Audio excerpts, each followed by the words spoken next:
Baik, para Tribuners, kita akan lanjutkan ngobrol kita dalam kesempatan kali ini. Kita akan hadirkan narasumber berikutnya, yaitu mantan Kabareskrim Polri, yaitu Komisaris Jenderal Purnawirawan Pak Susno Duadji. Saya akan sambut beliau. Pak Susno, kami persilahkan Pak Susno. Assalamualaikum. Waalaikumsalam warahmatullahi wabarakatuh. Pak Susno, terima kasih sudah hadir dalam kesempatan kali ini. Iya, saya langsung datang ke studio. Yang kedua. Yang kedua. Ya. Pak Susno, ini luar biasa ini. Hakim Eman Sulaiman dari Pengadilan Negeri Bandung yang berani menjatuhkan putusan pra-peradilan yang mengabulkan seluruh permohonan dari Peggy Setiawan melalui kuasa hukumnya. Menurut Pak Susno gimana? Satu, pertama kita salut ya, luar biasa bahwa yang dinyatakan orang hukum tumpul ke bawah atau tumpul ke atas tajam ke bawah, itu ternyata sudah dijungkir balikkan oleh Hakim Eman Sulaiman di Pengadilan Negeri Bandung pada hari ini jam 9 lewat berapa tadi? Ya. Hebat. Ya. Nah, hebatnya berapa? Dia punya integritas. Tidak terpengaruh tekanan, baik tekanan media, tidak terpengaruh tekanan instansi, tidak terpengaruh tekanan duit, dan tidak terpengaruh tekanan kekuasaan. Nah, hakim-hakim seperti inilah yang harus dipromosikan. Bukan seperti hakim-hakim yang mengadili pada tingkat pertama untuk perkara ini. Nah, itu harus dicari loh. Di mana hakimnya dulu? Hakim Pengadilan Negeri ini di mana? Cirebon. Pengadilan Tinggi Jawa Barat. Pengadilan Tinggi Jawa Barat yang banding. Kemudian kasasinya siapa?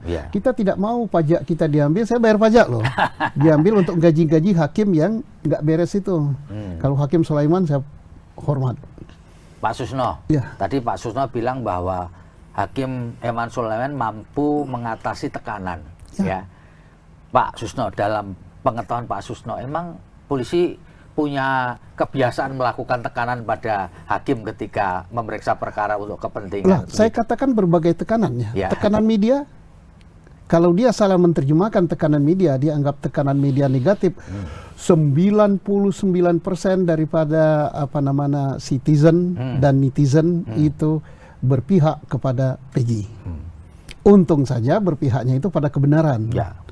Nah, jadi kemudian polisi jelas akan berpengaruh ya, dia mempengaruhi akan berwenang kan, dengan segala macam dalihnya dan sebagainya.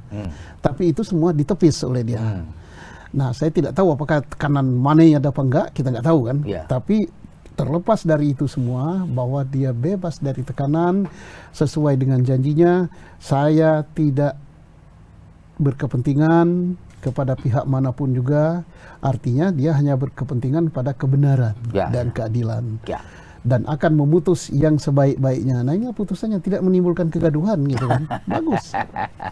Pak Susno, ini kan Peggy atau kuasa hukumnya mendalilkan error and persona. Artinya dia mengatakan, aku ini bukan orang yang tahu menahu soal masalah ini. Tapi bagaimana ya Pak Susno yang pernah jadi polisi, penyidik bisa mengarahkan pada sesuatu yang orang tidak tahu. Misalkan Pak Susno nggak tahu menahu, tiba-tiba ditangkap, lalu diminta dipaksa untuk mengakui. Ya, bahkan waktu pertama kali di Uma Pers, Peggy Setiawan itu sudah mengatakan, aku ini bukan orang yang... Gimana Pak? Pengalaman Pak Susno kok bisa begini? Ini jelas gimana, ke 8 apa berapa ya dalil yang diajukan oleh penggugat, semua dikabulkan. Tak ada satupun yang ditolak, ataupun tak ada yang setengah diterima, setengah ditolak. Kita mulai error and persona. Ini sebenarnya suatu hal yang sangat gampang, super gampang. Gitu ya Pak? Penyidik Polsek pun tahu caranya. Apa? Kan ada DPO. DPO yang buat polisi. Saya kan biasa buat DPO itu sejak saya Kapolsek sampai dengan saya jadi Kabareskrim soal DPO. Dan DPO ini diedarkan ke seluruh kepolisian di Indonesia. Kalau orang ini dikhawatirkan lari ke luar negeri, DPO ini diedarkan juga ke seluruh dunia lewat Interpol. Format DPO itu sama. Paling atas itu nama, kemudian tempat tanggal lahir, alamat, pekerjaan. Kalau di Indonesia ada agama, kemudian nama orang tua, ciri-ciri, ciri-ciri ya, dan lain sebagainya. rumus sidik jari kalau ada, dan ditempel foto. Ya. Oke. Sekarang orangnya ketangkap yang ditunggah tadi. Tinggal cocokkan aja. DPO-nya antara ini, iya, antara ini dengan ini. Yang ngomong jangan polisi, yang disuruh ngomong kertas ini. Nama kamu siapa? Peggy Setiawan. Loh, kok di sini Peggy? Alias kamu siapa? Nah, Togok atau siapa? Tempat tanggal lahir kamu di mana? Rumus sidik jari kamu cocokkan dengan ini. Kalau ini sudah nggak cocok, ngapain ngotot? Sebenarnya itu pekerjaan yang very simple. Mudah ya, Pak ya? Iya. Kalau sudah error en persona, udah semuanya yang lainnya kan sudah gugur semua. Salah tangkap, tidak cukup bukti, salah sita, salah apa-apa. Ini dari lembar DPO inilah yang akan menggugurkan semua itu. Pak Susno. Iya. Ada pendapat hakim tadi yang mengatakan seharusnya sebelum menetapkan sebagai tersangka, menangkap dia, dipanggil, ditanya dulu, diperiksa dulu sebagai calon tersangka lah kira-kira gitu. Lalu juga memperhatikan apa keterangan dia termasuk alibi. Benar nggak tuh Pak? Iya, itu sangat-sangat benar ya. Tapi apapun juga, manakala sudah keliru orang, yang ini tuh udah salah semua gitu kan. Nah, supaya tidak itu, ini kan untuk menentukan, kalau yang ini kan untuk menentukan subjeknya benar apa enggak. Ya. Karena dalam hukum pidana harus ada subjek, pelaku. Yang ini baru menginjak, kalau pelakunya betul ini, baru ke apakah cara menangkapnya ini benar, cara menahannya benar, cara menyita benar, ini tersangkut hal-hal yang formal. Terus berikutnya baru prosedur lagi kan, apakah kamu telah memeriksa dia sebelumnya, apakah kamu telah ini, karena dia bukan tertangkap tangan kan. Iya betul. 8 tahun yang lalu peristiwanya, baru ditangkap sekarang. Makanya panggil, periksa, ternyata tidak pernah dipanggil, tidak pernah diperiksa. Kemudian setelah itu masukkan dalam daftar DPO. Nah, kalau sudah dipanggil dan diperiksa, nah ini tidak pernah ketangkap orangnya, baru diperiksa dulu. Setelah diperiksa ternyata betul semua, alat buktinya lengkap, baru tentukan jadi tersangka. Kan begitu. Peraturan itu dibuat di mana? Peraturan Kapolri kan. Kemudian dari dasarnya dari mana? Ada putusan MK dan sebagainya. Nah, ini dilanggar semua. Nggak apa-apa. Ini apa namanya, sesuatu hal yang bagus untuk institusi saya. Saya ini Polri loh. Iya, artinya tidak mesti bahwa sesuatu itu baik dengan cara memuji-muji, dengan cara membenarkan sesuatu yang salah.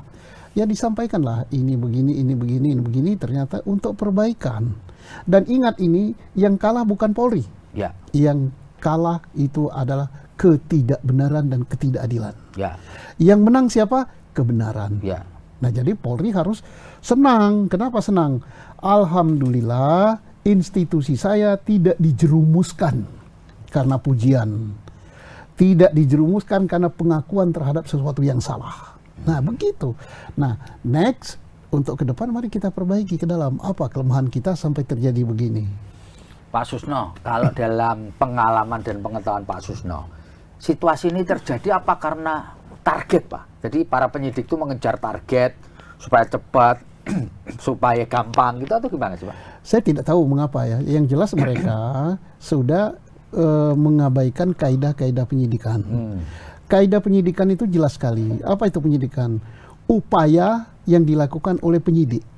Untuk apa? Untuk membuat terang suatu peristiwa. Kan peristiwanya ada, ditemukan 2 jenazah, itu peristiwanya. Kemudian buat terang, apakah ini pidana, apa bukan. Oh, ini pidana. Setelah tahu pidana, mencari pelakunya dengan mengumpulkan alat bukti.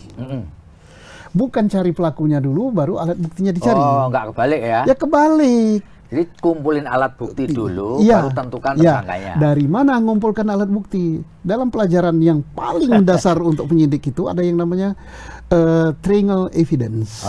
Segitiga pembuktian. Di TKP, tersangka, kemudian barang bukti. Dari situ kumpulin barang bukti. Oh, ada CCTV, oh ada HP, oh ada sepeda motor, ada darah, ada baju, dan mungkin ada batu atau ada apa. Dari situlah ya dia akan berbicara. Dari mana? Diambil sidik jari, diambil laboratorium darah. Kalau dicurigai diperkosa, kemudian darahnya masih kurang kuat, diminta DNA. DNA nggak mahal kok sekarang, 5 jutaan udah bisa DNA. Kemudian CCTV-nya diungkap, teleponnya diungkap. Dari situ baru, oh pelakunya ini, ambil pelakunya. Baru diperiksa yang lain. Jangan terlalu percaya sama omongan saksi. Ya. Kenapa? Saksi itu kita ini berapa? Di ruangan ini taruh 100. Bisa bohong kok. Kita katakan, wah, Tribun punya studio baru. Apa warna dindingnya? Hijau. Padahal ini putih kan? Iya. Sampai di luar kita berseratus di sini ngatakan hijau. Apakah kita benar? Salah kan? Ya. Kita bersepakat dalam kebohongan. Ya. Tapi kalau ada bukti rekaman ini dibawa di luar ternyata putih. Berarti 1000 orang tadi udah bohong. Ya. Taruhlah 1000 orang, ada 5 orang yang mengatakan putih, 1000 mengatakan hijau. Jangan percaya pada yang banyak. Ya. Yang 5 tadi ada alat bukti pendukung. Nah, makanya itulah perlunya scientific evidence. Investigation, ya. Scientific evidence didapatkan dengan scientific crime investigation. Jadi triangle evidence. Evidence ya. Di situ cari alat buktinya. Nah, ini tidak diambil semua. Bajunya tidak diambil, darahnya gimana, kemudian darah TKP tidak diambil, sperma tidak diambil, CCTV diambil tapi tidak dibuka. Kan dalam sidang kan ada CCTV. Saya katakan, kenapa CCTV sampai hari ini nggak dibuka? Oh, nggak ada ahlinya di Cirebon. Kan ada Bandung. Iya. Oh, Bandung nggak ada Jakarta. Iya. Jakarta nggak ada internasional di mana pabriknya. Iya. HP juga nggak dibuka sampai hari ini. Nah, itu apakah cara penyidik yang profesional? Pak Susno, ini kan kemudian menjadi kabut semua, Peggy yang dibebaskan orang. Kalau menurut Pak Susno sarannya untuk mengungkap kasus Vina dan Eki ini masih mungkin nggak Pak dibuka? Masih mungkin untuk ditemukan? Masih ada 2 alat bukti saintifik yang saya nggak tahu di mana tempatnya sekarang kan keluar di pengadilan kan. Ada 6 HP. Ada CCTV. Kenapa nggak dibuka? Mudah-mudahan belum dimakan rayap ya. Ya. Kalau udah dimakan rayap ya sudah. Atau sudah direndam kopi gitu. Minum kopi kan ketumpahan ya nggak tahu. 2 ini ngapain disayang-sayang? Buka lah. Ya. Jadi sebenarnya kalau 2 alat bukti atau barang bukti ini masih ada, kasus ini masih bisa terbuka ya, Pak Susno? Ya insya Allah kalau ini ada. Tapi nggak tahu kalau 2 ini ada sudah disiram air kopi ya nggak bisa juga. Nah sekarang mengapa terjadi begini? Nah terjadi begini, ini terjadi obstruction of justice. Obstruction of justice. Yang dilakukan oleh siapa? Oleh penyidik. Jadi terbalik kalau misalnya penyidik mengatakan, kan sekarang lagi memeriksa obstruction of justice yang dilakukan oleh siapa? Oleh para keluarga-keluarga terdakwa kan? Ya. Sedang dipanggil penyidik. Iya betul. Lah bukan, justru dia sendiri kok. Kebalik ya. Ya di mana obstructionnya? Itu si Rudiana kan nangkap dan memeriksa padahal bukan tertangkap tangan, apa itu enggak salah prosedur? Obstruction itu namanya. CCTV tidak dibuka, apa dihilangkan, apakah obstruction? Nah tadi jelas putusan pengadilan. Salah prosedur. Salah prosedur namanya kan, tidak dipanggil dulu, tidak diperiksa dulu, tidak diapakan dulu. Apakah itu tidak obstruction? Jadi jangan menuduh orang obstruction. Ya itu pahit untuk kita, tapi kalau kita betul mau berbenah itu bagus. Ya. Tinggal mau berbenah apa enggak gitu aja. Pak Susno, kalau terkait dengan ini sebagai evaluasi, apakah perlu misalkan propam, lalu kemudian pengawas eksternal maupun internal untuk menelusuri ini, lalu kemudian kalau memang betul ditemukan adanya obstruction of justice, lalu kemudian ada SOP yang dilanggar, memberikan sebuah sanksi. Ya bagus sekali ya untuk semua bangsa Indonesia, termasuk untuk pengawas luar ya, Kompolnas. Kompolnas bagus sekali ini untuk koreksi. Tadi kalau nggak salah Kompolnas saya ngomongnya. Berkali-kali Kompolnas ngomong, kami telah turun, telah tanya ke Polda, telah sesuai prosedur. Ya, terbongkar kan? Nggak sesuai prosedur, nggak dipanggil dulu, nggak diperiksa dulu, nggak diapa-apain dulu. Mana Kompolnas? Halo. Kenapa itu? Jadi Kompolnas harus koreksi, jangan jadi jubir gitu. Iya. Lah ini bukan aku yang ngomong ya. Kalau Susno yang ngomong bahwa ini nggak benar, saya yang salah. Ini katanya hakim. Ya. Putusan hakim. Hakim sudah meriksa semuanya, alat bukti sudah periksa, ternyata tidak sesuai prosedur, tidak sesuai ini. Kata Kompolnas sudah sesuai prosedur.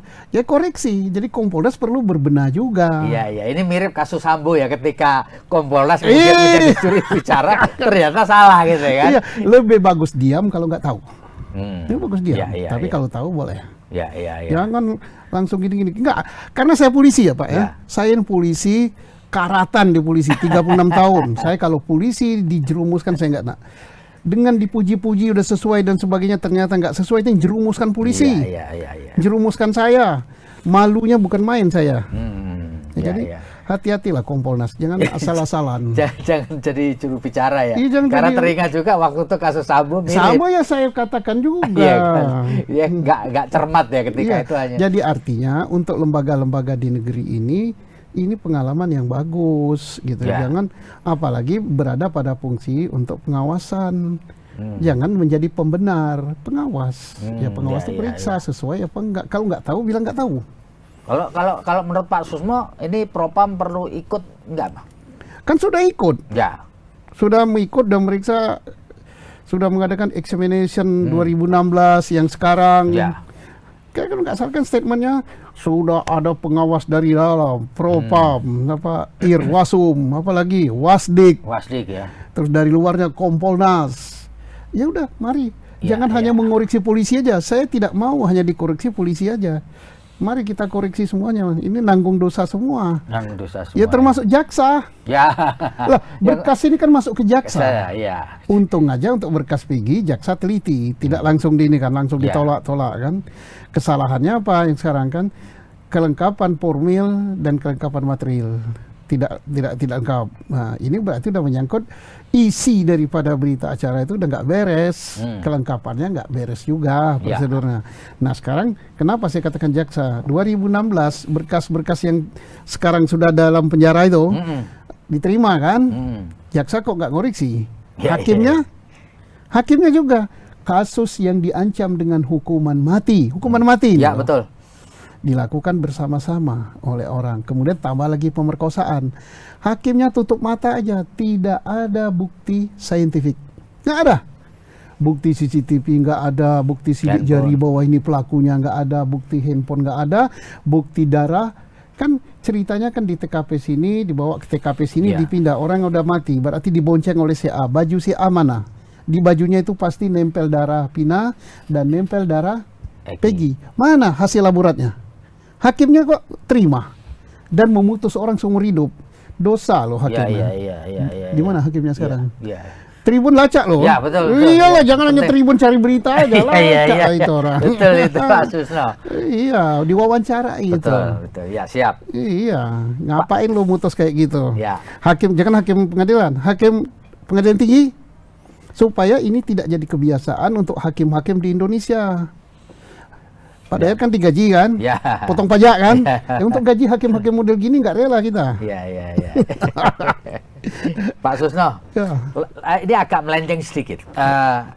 Pada waktu yang bersamaan juga ada sorotan terkait dengan apa ya, seorang bocah meninggal di Sumatera Barat, ya, Afif namanya. Pak Susno ngikuti nggak yang kemudian dianggap sebagai kecelakaan tunggal karena dia terjun, tetapi di tubuhnya banyak. Gimana Pak Susno supaya tidak pertama jadi saya mengikuti, pertama terlalu cepat Kapoldanya memberikan kesimpulan. Ya. Kesimpulannya bahwa tidak terjadi kesalahan prosedur di jembatan, gitu kan. Memang ada kesalahan prosedur di Polsek, ya. Kemudian si Afif ini tidak di Polsek. Kata saksi. Tapi kata saksi ini kan belum didukung alat bukti saintifik kan. Mestinya apa betul Afif tidak ada di situ, harus ada CCTV-nya. Katanya CCTV-nya nggak tahu, udah penuh muatan, muntah dia nggak bisa mantul lagi atau gimana. Aku nggak ngerti lah, saya ini bukan orang teknis loh, nggak terekam. Ya baru berapa hari udah nggak bisa masuk ya. Kayak orang udah kekenyangan aja. Nah terus di atas jembatan tidak terjadi kesalahan prosedur, tapi kok ada orang mati di bawah, mestinya jangan terlalu cepat begitu. Dan kalau hal-hal seperti ini yang menilainya jangan Polda, minta satuan yang lebih tinggi, gabungan, kemudian dicek nilai salah apa tidak prosedurnya gitu kan, begitu. Nah terus yang menilai bahwa orang itu mati karena terjun atau mati dulu baru diterjunkan, kan ini harus yang namanya scientific, crime scientific tadi, karena harus ada investigation forensik, ya kan ada acaranya. Kalau orang terjun masih hidup itu mungkin yang patah kakinya dulu. Ya. Ini kan yang patah rusuknya kan. Jangan kita memberikan tafsiran sendiri, kemudian menyimpulkan sendiri. Akhirnya orang nggak percaya. Apalagi lagi ada kasus Cirebon ini. Ya. Polisi pada titik terendah. Kalau kita buka komentar, 100 yang berkomentar, mungkin 99 negatif. Nah sehingga akhirnya terdampak kemana-mana se-Indonesia orang nggak percaya. Nah menghindari itu jangan disimpulkan sendiri. Yang berikut ada lagi suatu hal yang agak kurang bagus, misalnya mengapa ini viral, dicari siapa yang mau viralkan, ya nggak bagus. Sekarang ini zaman apa namanya, apapun diviralkan, jangankan polisi, presiden pun diviralkan. Jadi itu bukan nggak penting siapa yang memviralkan. Nggak penting, udah tutup telinga lah. Pentingnya itu kalau viral itu memacu kita kerja lebih baik. Kalau mau diviralkan, viral yang bagus, hebat polisi, waduh suka nolong orang, nggak mau begini, nggak mau ini, viralnya boleh. Kita mengharapkan viral, tapi viral yang bagus. Jangan viral bubarkan saja polisi, janganlah berlebihan. Wah, aku yang sudah pensiun ini kan sedih. Iya. Pak Susno, ya. Mungkin nggak nanti setelah Peggy Setiawan dibebaskan, polisi mencari lagi, tangkap lagi kayak beberapa masalah kayak Yudi Susanto dulu, Marsina dibebaskan, tangkap lagi. Bukan mungkin ya. Kalau untuk Peggy ya, kalau untuk Peggy nggak bisa lagi. Karena putusan pengadilan sudah dinyatakan bukan ini Peggy-nya. Error en persona kan? Iya. Jadi kecuali kalau putusan pengadilan tadi yang dikabulkan ini kurang alat bukti. Nah kalau kurang dilengkapi, bisa kena ini. Tapi kalau ini dikabulkan semua dalil. Kalau dikabulkan semua dalil, salah satu dalil yang diajukan ini bukan manusianya. Ya kalau ditangkap lagi, edan apa? Nah, satu. Tapi mungkin pertanyaan yang bagus, apakah polisi masih punya kewajiban setelah ini? Punya. Kewajibannya apa? Cari yang DPO itu. Kan ada 3 itu. Ada Peggy alias Peron, ada Dani, ada siapa lagi? Cari itu. Supaya adil, supaya keluarga korban gitu ada gitu keadilan untuk dia, bahwa pelakunya ketangkap, wajib dicari. Tapi tentu prosedurnya harus diikuti supaya nggak salah ikuti, lagi. supaya nggak digugat lagi. Kalau salah lagi malah tambah kacau lagi kan. Mudah-mudahan nggak. Keledai saja nggak mau jatuh di lubang yang sama. Ya. Tapi kalau Peggy yang ini sudah jelas tidak mungkin. Kecuali kalau putusannya dalilnya diterima sebagian ditolak. Misalnya error en persona ditolak gitu. Tapi ini dikabulkan semua kok, dari pertama sampai berapa tadi kabul semua. Nah, baik, Pak Susno, saya berharap Pak Susno memberikan closing statement untuk menjadi pelajaran kita bersama, bukan hanya kasus Peggy, bukan hanya kasus Afif, tapi kasus-kasus pidana yang lain. Silakan Pak Susno. Jadi mohon kepada adik-adik junior-junior, ini pelajaran yang terbagus ya. Turutilah peraturan perundang-undangan yang berlaku, gimana cara menentukan tersangka dan sebagainya supaya lebih hati-hati. Ternyata koreksi itu, pengawas kita itu bukan saja hanya pengawas internal atau pengawas eksternal lembaga resmi, pengawas sekarang itu seluruh rakyat Indonesia. Kemudian tingkatkan kualitas, kemampuan, kemudian mohon kepada pimpinan Polri, orang-orang yang ditempatkan pada posisi-posisi tertentu harus the right man on the right place. Contohnya apa? Dirkrim Kadit Krim Polda Jabar, itu menurut saya dia tidak profesional, itu tidak layak dia tempatkan situ. Contohnya dia apa? Mencoret 2 DPO, dia katakan fiktif, tidak ada itu. Nah ini kok seorang Kadit Serse Polda kok begitu? Direktur Reserse ya? Direktur Reserse Umum. Kadit ya? Jadi nggak layak nempati jabatan itu. Nah kemudian yang saya juga mohonkan agar kita tidak usah terlalu menyalahkan media atau terlalu menyalahkan medsos gitu, bahwa ini apa namanya, tekanan daripada pers gitu. Janganlah mau ditekan, mau dihimpit, kalau kita benar nggak ada masalah. Ya, tidak perlu dimusuhi. Jadi kita justru berterima kasih bahwa ini berikut, bahwa hari ini kita jangan menganggap bahwa Polri kalah. Jangan menganggap bahwa Peggy menang atau advokat menang. Yang menang itu adalah kebenaran dan keadilan. Jadi Polri harus berterima kasih. Alhamdulillah pekerjaan saya dikoreksi, ternyata yang saya anggap benar adalah salah. Kalau saya nekat dengan kebenaran, dengan puji-pujian, dengan pengakuan kebenaran, kesalahan menjadi kebenaran, berarti masukkan jurang. Nah, termasuk juga ini ya, teman-teman yang suka bersuara ya, entah itu advokat apa, yang memuji-muji, tahan mati, bahwa polisi sudah benar sesuai prosedur gini-gini. Soalnya ada advokat yang mau rindu benar ketemu saya gitu. Dianggap saya tidak cinta polisi, dialah yang paling cinta. Dia nggak ngerti polisi kok. Itu racun. Iya, racun. Ya, polisi mohon ya. Mulai dari level Kapolri sampai level bawah, jangan terlalu senang dengan dipuji-puji. Bahwa sudah benar ini gini-gini, nggak usah lah. Kalau Anda baik, ya insya Allah malaikat mencatat, Allah akan balas dengan pahala, dan insya Allah kalau ada sorga polisi itu, kalau dia baik, sorga yang terbaik untuk polisi. Iyalah, sudah gajinya kecil, capek, hari libur tidak libur, kerjanya baik, ya sorga yang terbaik. Gitu. Tapi ya, kalau salah, ya mungkin neraka yang paling panas. Baik, Tribuner, terima kasih Pak Susno Duaji, Komisaris Jenderal Polisi Purnawirawan, yang telah memberikan satu pandangan selaku petani ya, suara petani ya sekarang kepada para junior dan pimpinan Polri. Tentu niatnya atau nawaitunya pasti baik, karena beliau tetap merasa sebagai bagian dari kepolisian Republik Indonesia. Masih digaji pensiun polisi. Artinya masih menikmati, artinya beliau juga punya tanggung jawab untuk memberikan masukan. Iya, ya. Walaupun kadang-kadang nggak enak didengar gitu kan. Ya, kadang-kadang obat itu terasa pahit tapi hasilnya baik ya. Baik. Baik, terima kasih Pak Susno.